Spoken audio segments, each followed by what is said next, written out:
Hola chicos, ¿cómo están? Bueno, acá en otro nuevo video que en realidad es la continuación del video que hice al comienzo de este mes sobre los seres vivos. Bueno, les recuerdo que en ese video vimos las características que diferenciaban a un ser vivo de algo que no tiene vida. ¿Se acuerdan? Las 8 características.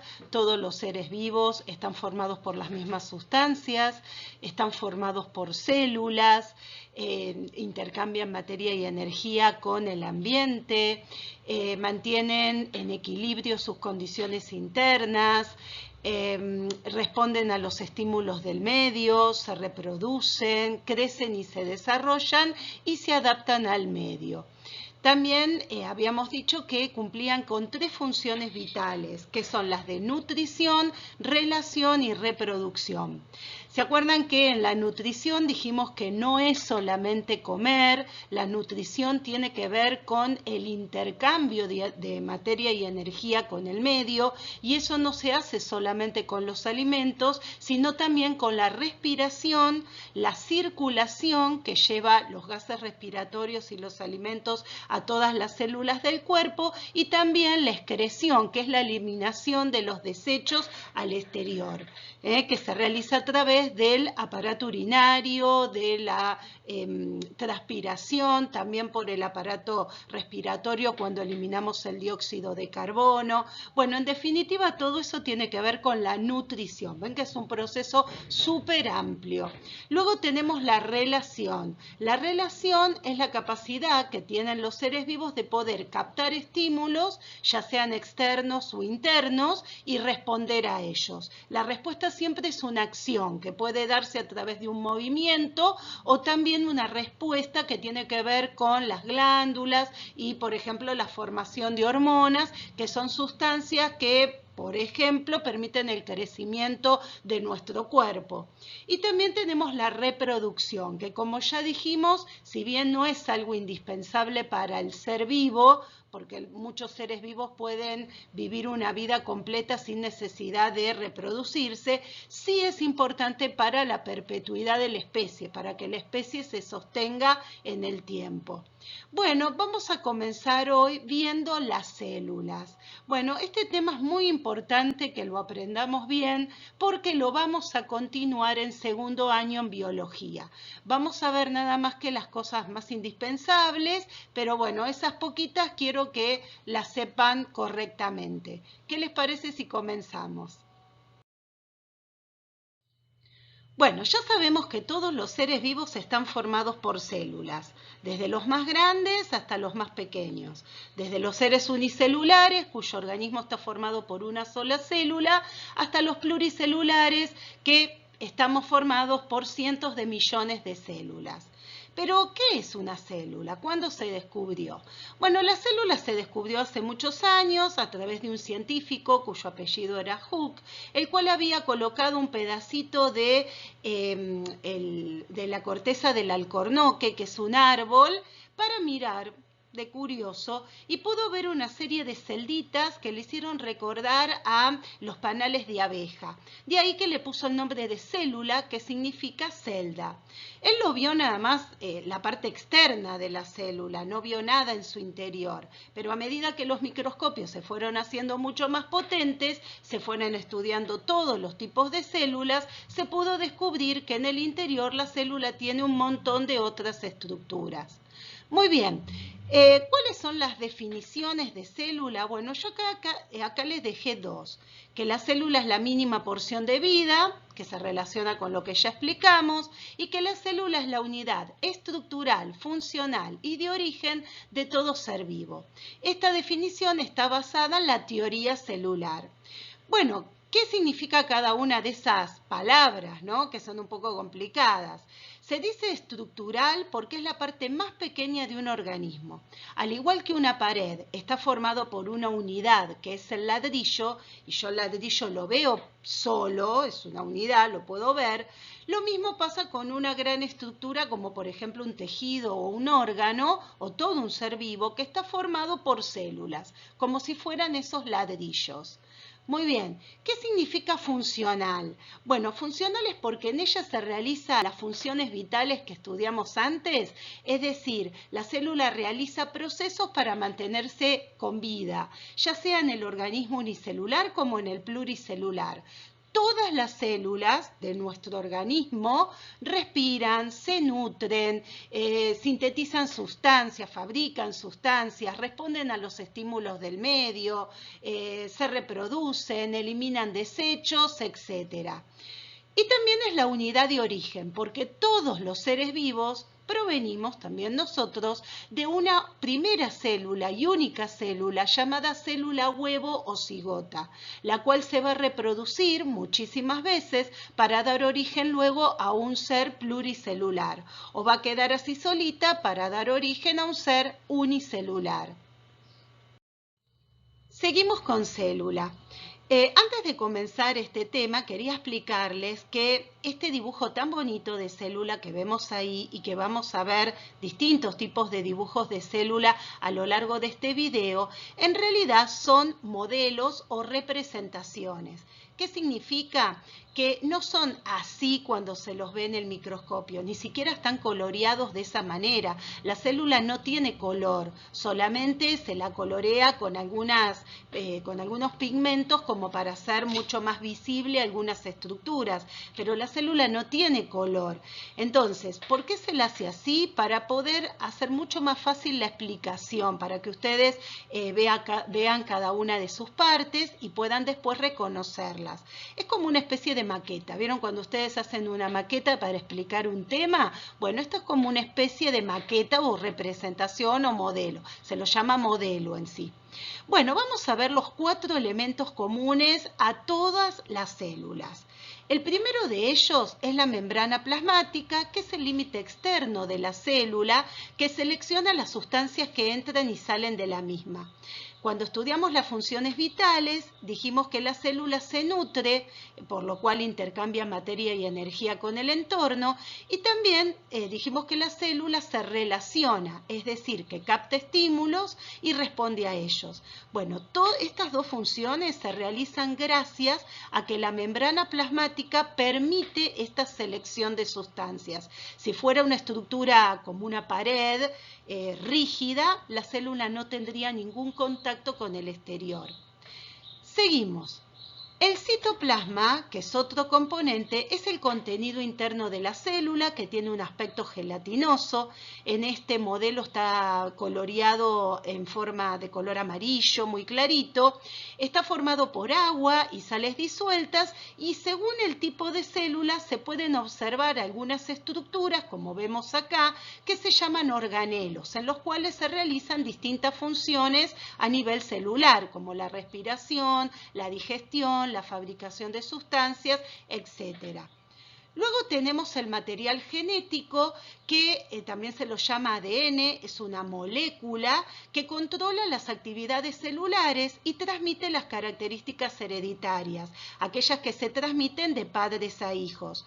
No solamente esto ocurre en los organismos como nosotros, que nos parecemos a nuestros padres y a nuestros abuelos, sino que cuando una célula se reproduce, sus células hijas van a cumplir, gracias a la información del material genético, con las mismas funciones que cumplía esa célula madre.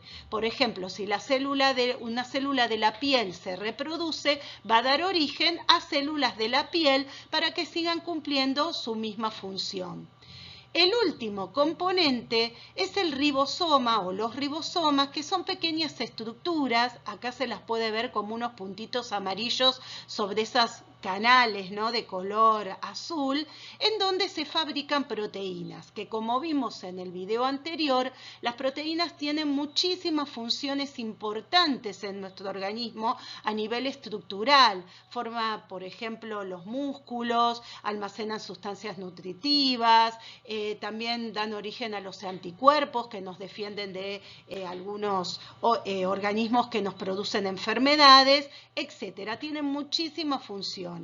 Acá vamos a ver cómo son los ribosomas. Son 2 estructuras muy chiquititas que a la hora de fabricar una proteína se juntan, ¿no? no sé, es como que parece una hamburguesa, ¿no? De esa manera, como los dos pancitos. Bueno, son muy chiquititos, muy chiquititos. Como vimos en la diapositiva anterior, las células tienen 4 componentes comunes, que son la membrana plasmática, el citoplasma, el material genético y los ribosomas. Bueno, de acuerdo a la ubicación del material genético, las células se dividen en 2 grandes grupos. Las procariotas, como vemos en esta diapositiva, en donde el material genético se encuentra libre en el citoplasma, es decir, no hay un núcleo que los contenga, una estructura. Aparte, en este dibujo que representa una bacteria podemos encontrar otras estructuras, como que las bacterias están formadas por 3 capas, de afuera hacia adentro la cápsula, que generalmente evita la deshidratación de este tipo de células, también las protege, la pared celular, que le da cierta resistencia y forma, y la membrana plasmática, que ya vimos su función y que es un componente que debe tener sí o sí para ser una célula. Por dentro de estas capas vamos a encontrar el citoplasma, que ya dijimos también que era el contenido interno, el material genético, que ahí está representado como unos filamentos de color rojo, y los ribosomas, que en este caso están puestos uno al ladito del otro, unidos entre sí por un filamento de una sustancia. Como representante de las células procariotas, hoy en día tenemos a las bacterias. Este es un modelo de una bacteria. Vamos a ver ahora las características de las células procariotas. A prestar atención. Son las células más antiguas. Aparecieron en nuestro planeta hace 3.800 millones de años. Fueron los primeros seres vivos en habitar esta Tierra, que era muy diferente, con condiciones muy distintas a la Tierra que hoy conocemos. Se pudieron adaptar a todos los ambientes. La encontramos en el interior de los volcanes, soportando altas temperaturas, como así también en el interior de los glaciares, a muy baja temperatura, y hasta en el interior de nuestro organismo, formando parte de la flora intestinal que vive en el intestino grueso. Son muy pequeñas, solo se las pueden ver con microscopios potentes.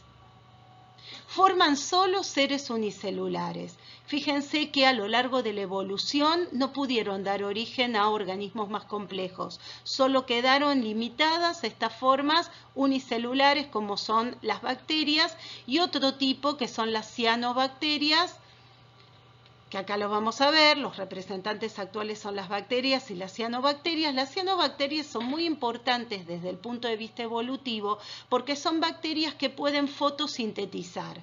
Recuerden que en la fotosíntesis este tipo de bacterias elabora su propio alimento, pero fundamentalmente libera oxígeno. Este oxígeno fue el que se almacenó en esa tierra que todavía no había seres vivos para usarlo, preparando el ambiente para luego la evolución de otras formas de vida que sí necesitaron el oxígeno para poder respirar. Ojo con esto, porque siempre pensamos que los únicos seres que hacen fotosíntesis son las plantas, pero las plantas aparecieron mucho después. Entonces, ¿cómo subsistieron esas formas de vida sin este tipo de respiración? Bueno, porque estas bacterias cumplieron esa función. Fueron liberando oxígeno en el proceso de la fotosíntesis, que no solamente se acumuló, sino que también dio origen a la capa de ozono que filtró los rayos ultravioletas del sol para que pueda después darse la vida acá, si no hubiera sido imposible. Poseen, como dijimos, 3 capas o cubiertas, de afuera hacia adentro, la cápsula, la pared celular y la membrana plasmática. No tiene organelos, a excepción de los ribosomas, que fabrican las proteínas, que ya hablamos de su importancia. No poseen núcleo, el material genético se encuentra libre en el citoplasma. Y este material genético tiene forma circular. Si bien vimos que parecía como un ovillito, en realidad si uno lo abre tiene la forma de un anillo y solo hay 1 o 2 de este material genético que recibe el nombre de cromosomas, 1 o 2 dentro de la célula. Seguimos con el segundo tipo de células, que son las eucariotas, en donde el material genético se encuentra dentro de un núcleo, es decir, un compartimiento separado del resto del citoplasma a través de una membrana llamada membrana nuclear. Muy bien, las células eucariotas son mucho más modernas, aparecieron hace 600 millones de años, se cree que están emparentadas con las procariotas que surgen de estas desde el punto de vista evolutivo, son un poco de mayor tamaño a comparación de las procariotas, pero igual se necesita de un microscopio para poder verlas. Formaron seres tanto unicelulares como pluricelulares. Sus representantes actuales son los protozoos, como los seres unicelulares, los hongos, los vegetales y los animales. Solo las células vegetales poseen dos capas, que es la pared celular y la membrana plasmática, como vemos acá en el dibujo. Y la célula animal solo tiene membrana plasmática. En su interior se pueden observar diversos y variados organelos muy numerosos, en donde se van a llevar a cabo distintas funciones importantes para la célula. Y como ya dijimos, poseen núcleo, este lugar que protege al material genético. Las células eucariotas se dividen en dos tipos, la célula vegetal, que va a dar origen justamente a las plantas, y también algunas algas y otros seres también unicelulares. Las células animales pueden dar origen a seres unicelulares como los protozoos y también a los animales. No sé si lo dije antes, pero la célula vegetal también forma parte de los hongos, es decir, forma seres unicelulares, los hongos y las plantas que hoy conocemos. Bueno, seguimos con una comparación entre los dos tipos de células eucariotas, la célula vegetal y la célula animal. Como ya dijimos, la célula vegetal es la que va a formar parte de las plantas, de los hongos y también de algunos protistas como por ejemplo las algas. Y la célula animal forma parte de las células de todos los animales y también de algunos unicelulares como las amebas, los paramecios y otros tipos de protozoos. Muy bien, ¿qué diferencias hay entre una y otra? Algunas ya las estuvimos viendo. La célula vegetal tiene pared celular por fuera de la membrana plasmática. La pared celular le da sostén y rigidez a la célula. Esto se debe a que las plantas, que son seres pluricelulares, han tenido que crecer varios metros soportando la atracción de la gravedad y no tienen un esqueleto interno, no tienen huesos. Entonces, cada una de las células se encuentra fortificada, por decirlo de esta manera. En el caso de la célula animal solo tenemos membrana plasmática, ya que todos los animales tienen un esqueleto ya sea externo como interno, como por ejemplo nosotros tenemos los huesos. Muy bien, las células vegetales poseen unos organelos llamados cloroplastos, que son de color verde, ya que tienen clorofila, que es el pigmento necesario para poder captar la energía del sol y ser utilizada en la fotosíntesis. Es decir, que en estos cloroplastos se realiza la fotosíntesis, el proceso por el cual las plantas, usando agua y dióxido de carbono y con ayuda de la energía solar, fabrican su propio alimento y eliminan oxígeno, justamente un gas muy importante para la respiración de todos los seres vivos. La célula animal no posee cloroplastos porque los animales son heterótrofos, es decir, que consumen ya su alimento o viene su alimento desde afuera, no lo tienen que elaborar. A su vez, las células vegetales tienen una gran vacuola central que almacena agua. Siempre cuando vemos en el microscopio una célula para saber si es vegetal o animal, lo primero que hacemos es buscar la vacuola, porque bueno, esta vacuola es distintiva de este tipo de células. Como las plantas no disponen de agua cuando ellas quieren, lo almacenan célula a célula para poder utilizarla en la fotosíntesis y también porque permite mantener la forma celular. Por eso cuando una planta pierde agua se marchita al punto de poder llegar a morir la planta. Es decir, que también esta vacuola le da forma a lo que es la célula. La célula animal, en cambio, tiene vacuolas más pequeñitas y numerosas. En el caso de la célula animal hay dos organelos distintivos que son los lisosomas, que son pequeñas bolsitas que en su interior tienen enzimas, que son unas sustancias que se parecen a tijeritas, por decirlo de esa manera, ya que se encargan de la digestión celular, es decir, como los animales reciben el alimento de afuera, a veces lo reciben de un tamaño muy grande como para poder utilizarlo. Entonces, estos lisosomas lo que hacen es digerir, transformar estas sustancias a un tamaño mucho más pequeño, más simple, para poder ser utilizado por la célula. Las células vegetales no tienen lisosomas porque como ellas fabrican su propio alimento, ya lo hacen en el tamaño en que lo van a poder utilizar. Y otro de los organelos son los centriolos, que se ven ahí en el dibujo como unas fibritas de color amarillo que participan en la reproducción de la célula. En el caso de la célula vegetal, si bien esta se reproduce, no tiene centriolos y lo hace sin la participación de ellos. ¿Se acuerdan cuando iban al jardín y la señorita les proponía que ordenaran distintos elementos de menor a mayor o de mayor a menor? ¿Se acuerdan? Bueno, vamos a hacer lo mismo con la materia, en estos que son los niveles de organización de la materia. Sabemos que lo mínimo de materia que conocemos son los átomos, formados por esas partículas subatómicas, protones, electrones y neutrones.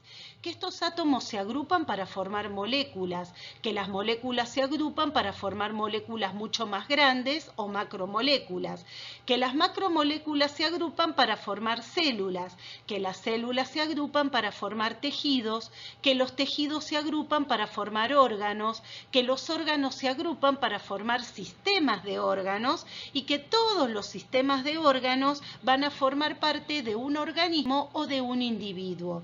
Sabemos por el video anterior que todos los seres vivos estamos formados por las mismas sustancias, es decir, también formados por los mismos átomos. Átomos como el carbono, el oxígeno, el nitrógeno, el hidrógeno, forman parte de todas las moléculas de todos los seres vivos.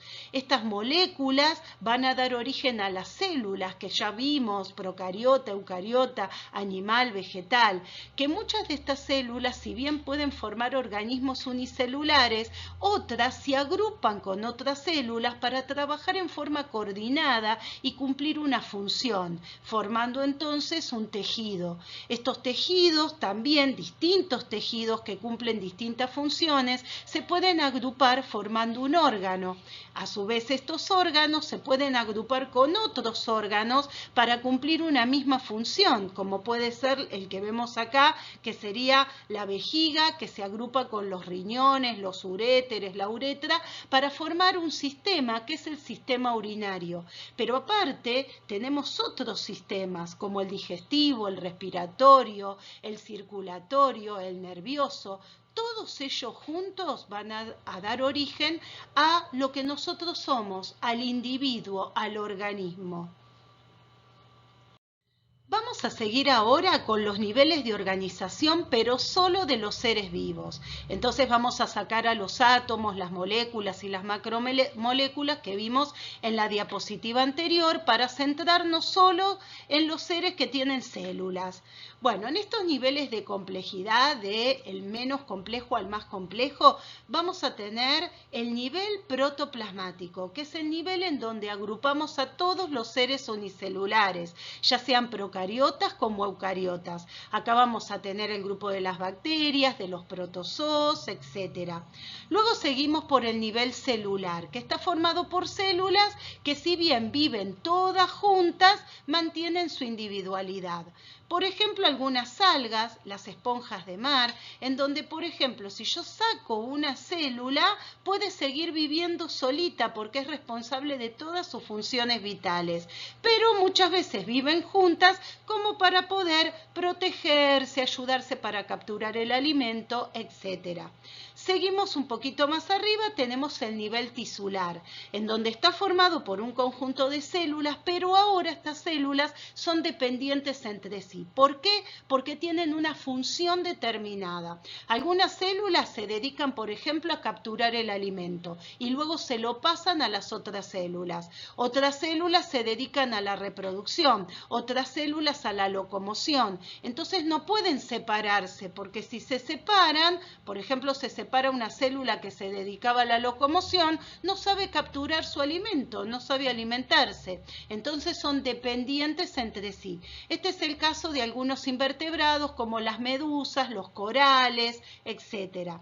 Vamos un gradito más de complejidad donde tenemos el nivel de órganos. Acá va a estar formado por un conjunto de tejidos que trabajan coordinadamente para cumplir una función determinada. Por ejemplo, en las plantas, nosotros sabemos que las plantas que pertenecen al nivel de órganos poseen tallo, raíz, hojas, flores, frutos, son todos órganos que cada uno cumple una función y entre ellos constituyen lo que es la planta. La hoja no puede absorber agua. Solo que hace la hoja, la fotosíntesis. Bueno, al hacer la fotosíntesis le pasa el alimento a las células de la raíz y la raíz les hace llegar el agua necesaria para la fotosíntesis. ¿Ven cómo se necesitan? Pero en este caso son órganos. También hay algunos animales, como ser algunos gusanos planos, como la planaria, la tenia o también llamada lombriz solitaria, etc.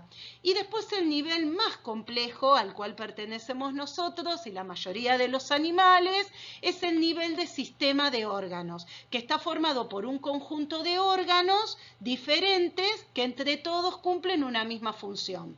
Pensemos entonces en el sistema digestivo, formado por la boca, el esófago, el estómago, el intestino. Son órganos diferentes, pero todos cumplen la función de la digestión. Muy bien, hay animales que están formados por distintos sistemas de órganos, como por ejemplo pueden ser los insectos, la mayoría de los artrópodos, los que tienen patas, y todos los vertebrados, peces, anfibios, reptiles, aves y mamíferos. ¿Vieron que cuando nos mudamos tenemos que armar cajas con todos nuestros elementos y le vamos poniendo el nombre de cada uno en cada caja para saber después a la hora de llegar al lugar en donde vamos a vivir, en qué lugar va cada caja y que sea mucho más fácil la organización? Bueno, de la misma manera, los seres vivos tuvieron que clasificarse, utilizando los científicos distintos criterios de clasificación, según, por ejemplo, el tipo de célula que los constituye, si es procariota o eucariota, el tipo de alimentación, si es autótrofa o heterótrofa, si son unicelulares o pluricelulares. A partir de 1990 vamos a encontrar una nueva clasificación de todos los seres vivos en dominios y reinos. Antiguamente solo se hablaba de reinos, de 5 reinos. Bueno, eso ya pasó. Ahora nosotros vamos a tener 3 dominios. El primer dominio, como vemos acá, se llama Archaea. El segundo, Bacteria, y el tercero, Eucaria.